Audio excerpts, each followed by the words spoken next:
Well, good afternoon, everybody. Welcome to another edition of Demko Modelworks. Jake here with you. Today we'll be doing part 3 of our 350 Reliant build up series here on the channel. We're going to be taking you through and showing you just what I've done, a little bit about what I've done lately on the ship, and then by Friday we'll have some more done on it. So, this has been a fun build. I will tell you it's a challenge. It's one you don't want to rush through. You're going to want to take your time on this ship because there's a lot of cutting that you have to do, a lot of drilling that you have to do on this, just a tremendous amount of work and sanding and stuff like this to get it to where you need it to be.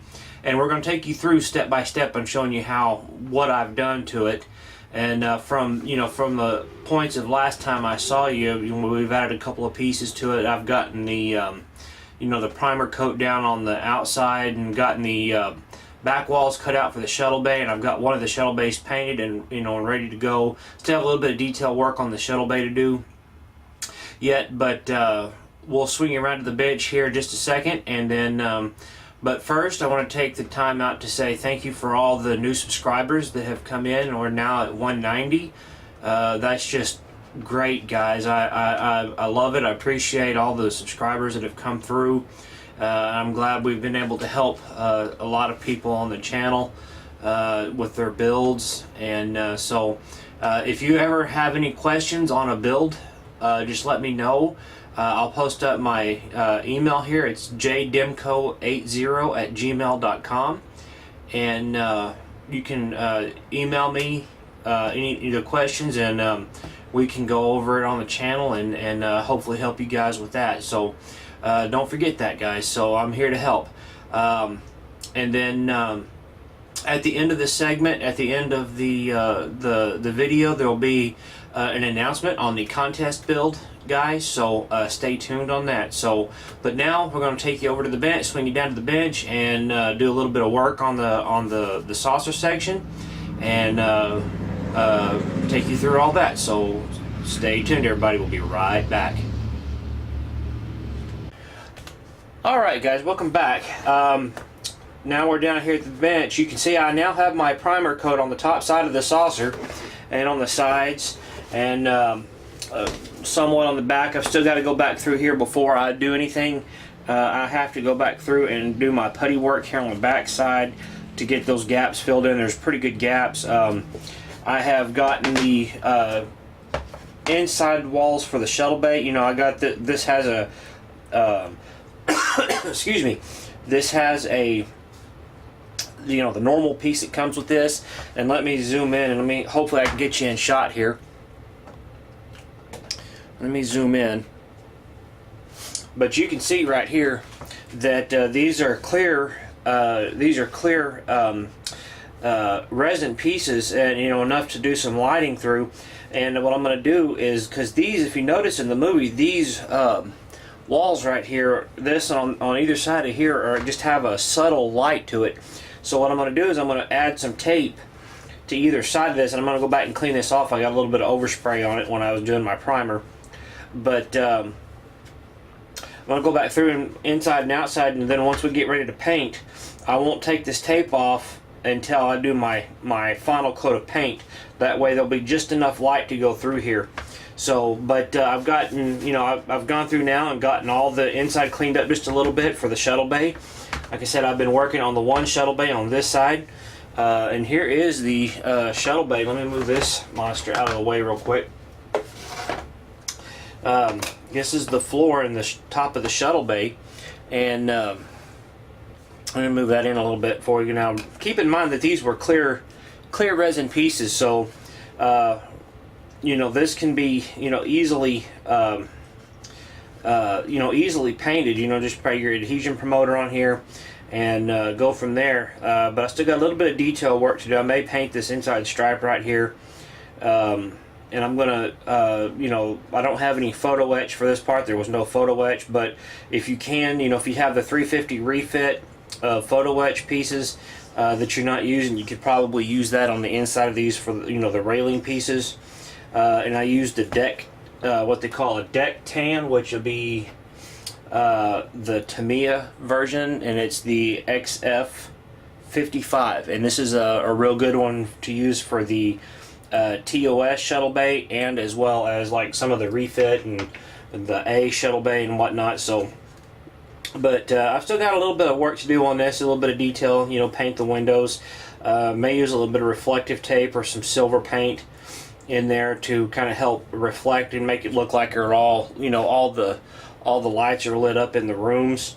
Once we get this inside, this will be laying upside down. There's going to be just enough room on either side for me to light up the shuttle bay and have it looking real nice. So, but let me see if I can't let me move the camera up here just a little bit so where you can see. And turn this light off here, and let me get the shuttle bay in position, and then let me get my light to where it'll shine through, and hopefully, you know, remember the camera is going to overexpose everything, but you can see just how nicely that's going to light up the floor and everything like that. So it's going to light up real nice. In the camera, it's overexposing the light, but in you know, actuality, the camera is not, I mean, it's not as bright. It's got a real nice subtle lighting in there to where it's not over bright. You know, we're going to be using some of the refit pieces for the you know, a couple of the shuttles and worker bees and stuff like that are in there. We're going to be placing those in one of them. You know, a couple of the shuttles in one of them and some worker bees and stuff like that in the other. But that's how that's going right there, guys. And once we get it ready to go, once I get this light block on the inside, I'll go back through and start putting in all my lighting here, which is going to be real soon. And then this will be mounting up pretty much about like this in the bottom of the ship. So you can see how nice and neat that's going to...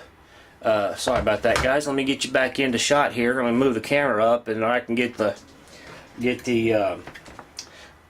shuttle bay in there, so you can see it's going to sit right real nice, right nicely in that little section right there. So, but so that's pretty much it on the shuttle bay. But for now, next time you see me, I should have one of these these both completely installed in here. I'm going to have this interior light block. Now this resin is pretty thick, so you're not going to have to do much to light block it. Maybe just put a coat of primer and then a coat of white down there, because this is pretty thick stuff, so it's not going to show through like the styrene will. So, but anyway, so let me see if I can't zoom in just a little bit more to show you what I'm talking about here. And we're right here on the this little ledge right here on the sensor dome. I mean the around the inside ring of the BC deck. And so the reason why I went on ahead and primed this is to where I can see all the you know, imperfections and you know, any ridges and stuff like that need to be fixed. So you can see right here, around here, there's still a little bit of a ledge. When you run your finger over there, even after I use my my 3M spot glaze putty for that, what I'm going to do now is I'm going to go back through and use this perfect plastic putty. I've gotten away from. I had a couple of people tell me to get away from the Squadron putty, product putty, simply because it's a hot putty and it has a tendency to to interact with the paint. So we're getting away from that, and we're starting to use this stuff made by Deluxe Materials. It's a perfect plastic putty. Man, this stuff goes on smooth, and it doesn't make that big of a mess. And we're also using for the corners and stuff, we're also going through and using the Vallejo plastic putty. This stuff is really good for the inside seams and stuff like that, which we'll be using around the when we mount the bridge on here. We're going to have that used on here in quite a few places around the rest. So, but what we're going to do now is I'm going to take some of this this tape, I may use the bigger pieces. I don't know. I may just let's see. We'll just go. Let's see how we'll do with just this, because there's still got a lot of sanding to do. You can use tape and stuff like that to make your lines nice and neat, but we're going to be sanding most all this off. So what we need to do is to accomplish today is to get our ledge right here going to where it's just a smooth hump. So what I'm going to do, and I will tell you this stuff, this perfect plastic putty is acrylic, so it will, you know, wash off with some isopropyl alcohol or just hot soapy water. So we're just going to wipe on a, you know, pretty good sized little glob and get this dried spot off. Alright, so I'm going to squeeze a little bit on my finger now, and then I'm just going to lightly rub it on. And we'll come back. I'll come back through a little bit later this evening and prime it. I mean, you know, sand it and fix it. And you know, I'll go back through and rescribe. Let me zoom out just a little bit so you can see what I'm doing. Now, basically, all I'm doing now is just going around the BC deck.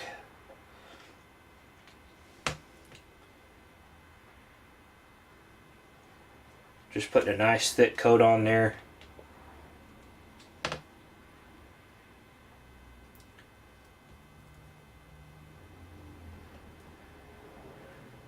And I will pretty much guarantee that you're going to probably have to do this a couple of times to get the achievement that you need to. Now my edges right here turned out really nice, so you know, I'm pleased with that. So I probably won't do too much more with, you know, with that, but this is the seam that you want to make sure that it has that nice hump for. So all right. Let me put my cap back on and wipe my fingers. Yeah, just a little bit right in here so we don't waste it. Alright, well, that'll be dry, you know, this evening. So what I'm going to do now is I'm going to use this this Vallejo plastic, you know, this perfect plastic putty right here, and go around my seams around these sensor emitters right here. So we'll get that. I'm gonna have to clean this tip out. Sometimes this tip gets clogged up and you have to go back through and clean it out. What I do is I just usually take a regular round toothpick, and if it's not one to come out, you just take it in. Oops. You just put it in the tip there and just kind of push out to kind of squeeze all the dried stuff out, and you can see it comes out with a bunch of good with all the dried stuff on it. So, and then pretty much what I do is I just kind of bend it a little bit to kind of break up anything else that's in there, so where it'll push through. But I will tell you stuff, folks, this stuff makes a mess, so it will get everywhere. So make sure you don't have any, you're not touching anything that has you know, major paint schemes, or you know, make sure you have all your do this before you do any painting. Alright, so now what I'm going to do is take my what I'm going to do is wet down a Q-tip, or actually I'm going to just wet down this paper towel and wet it down with some water,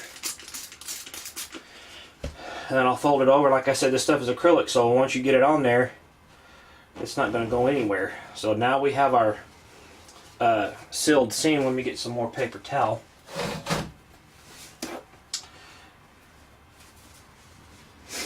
To where we can wipe it all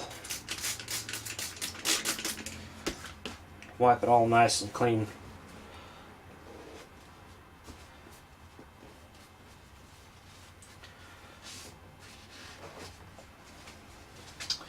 And like I said, this stuff makes a mess, so you're going to be prepared to have this stuff all over the place.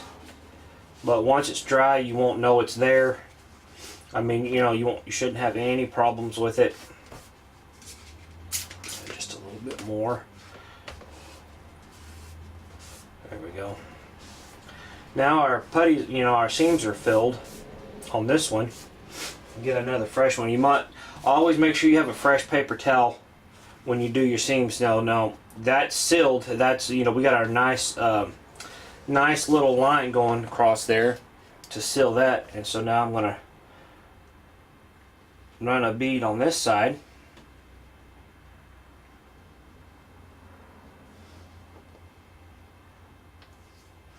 Alright, that should be it for that. And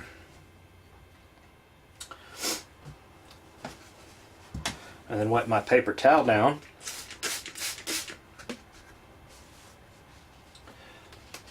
And just take your finger and push in there. You can also use your finger to wipe this stuff off. I do sometimes because you know, the finger has a nice round curved edge to it, so it gets it down in there nice and neat.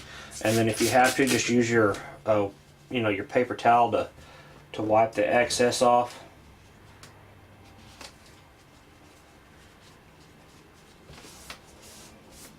Alright, so now that's done, and we're just going to go back through and kind of clean this up just a little bit, so we don't lose much of our details, because this resin piece here has quite a bit of detail on it already. It has those sensor lines in there, so we're just going to go through and kind of clean this up a little bit. Alright, now that's done, and once that's dry, I'll go back through, and if there's any residual left over, what I'll do is I'll just take my scribing tool and go back through and rescribe the lines, you know, clean all that gunk out of there. And kind of like what I'm doing now. But you don't have to do it hard, this stuff will come out pretty good. So we're going to let that dry, and I'm going to do this off camera, you know, finish this up off camera. And then tonight I'll go back through and do another little, you know, sand it down real good, paint it, and what I'm going to do is go back through and fill this stuff in with the putty, and get it ready for paint. So that'll be it for that, guys. So we're gonna go off camera now, finish this up, and but before I do, I want to take you over to the contest. I want to talk about the contest, guys. So stay tuned, guys. We'll be right back, and we'll have more on the contest. Alright, guys, welcome back. Now that we've done the work for the day, we're going to take a little bit of time and go over the prizes for the Demko Modelworks Facebook group out of box airplane build. And some of you have already gotten most of your plane done, and that's great, and I can't wait to see everybody. We're going to you know, wait to see. We have all 10 people, including myself, building, but some of you have already gotten through with your planes, and I've seen pictures of them, and man, there's a lot of good contestants, guys. There's a lot of good work, so you know, keep up the good work. And you know, I was thinking, and I was talking to a buddy of mine, Ben Clements, and I was thinking about, he asked me about helicopters, and that started me thinking about a fall build for helicopters. So probably we'll see how this one goes in up through May or April or May, and go from there, and then maybe we can do a fall build for a helicopter build. So but right now, this is what you're seeing here. This will be for first place. We'll get 2 models. This is the 1/650 scale Enterprise TOS Enterprise. It's box, you know, all of them are open. I made sure all the parts and stuff are there. But the winner, first place, will get 2 models, and these 2 models right here, and also they will get this this T-shirt, the Demko Modelworks, the new Demko Modelworks T-shirt. So you know, if you could, guys, email me or message me through Messenger on your t-shirt, on your shirt sizes. That way I can place an order. I'm going to be placing an order in February for some of these. So, but if you're just wanting one of these, if you want one of these, I'll be more than happy to send you one. They're gonna, I'll send you one that's gonna cost $9 plus shipping. That's what that's what it costs. That'll be what I charge for one of these T-shirts. But for the contest, the first place will get the 2 models under here and a T-shirt. The second place winner will get a T-shirt and this 1/1000th scale Enterprise refit. So that'll be the first place will get those 2 models, second place and the T-shirt, and the second place will get a model and a T-shirt, and third place will get a T-shirt. So we'll keep up the good work, guys. I've seen a lot of the builds out here, and been some fantastic work. So I hope this goes good. It's going good and it's going strong, and hopefully some more of you guys can come in and join in on the contest and whatnot. You still have time to do that, so just message me through Messenger if you still want to enter. There's still plenty enough time to get out of the box build, guys. And let me just kind of refresh the rules a little bit. The contest is an out-of-the-box build for an airplane of some sort, whether it be civilian or military. There are no aftermarket parts allowed in this. Now you can add like seat belts and stuff like that in there, but no aftermarket resin parts or anything else to change the shape of the airplane, whatnot. But you can't. I will allow the aftermarket decals to support, like, say like the registry numbers and stuff like that to a different type of squadron, as long as it's a full squad, regular squadron of some sort. No lighting kits in these whatsoever. So that's what's going to basically go on, guys, for those ones that might want to join in. So, but that's pretty much the rules for this, guys. Pretty simple, straightforward. I'm going to be starting to work on mine soon. I just got to get up a couple of clients' builds finished and out of the way, and go from there. So I'll probably starting on mine later this week. So, but anyway, guys, that's it, and I will put up the at the end of the video segment here, in the credits section, I will go through and do the first the placement prizes and stuff like that. So that's it, guys, and we'll be back Friday with another update on the 350 Reliant kit, if possible, if nothing goes wrong. We also should have some more work done, have the work done on the nacelles, get those to get these cut out, and where we can get this hump taken off and then cut in for the top. So we're gonna go from there, guys. Take care, and as I say out there, guys, in the community, happy modeling, everybody. Stay tuned. Bye bye.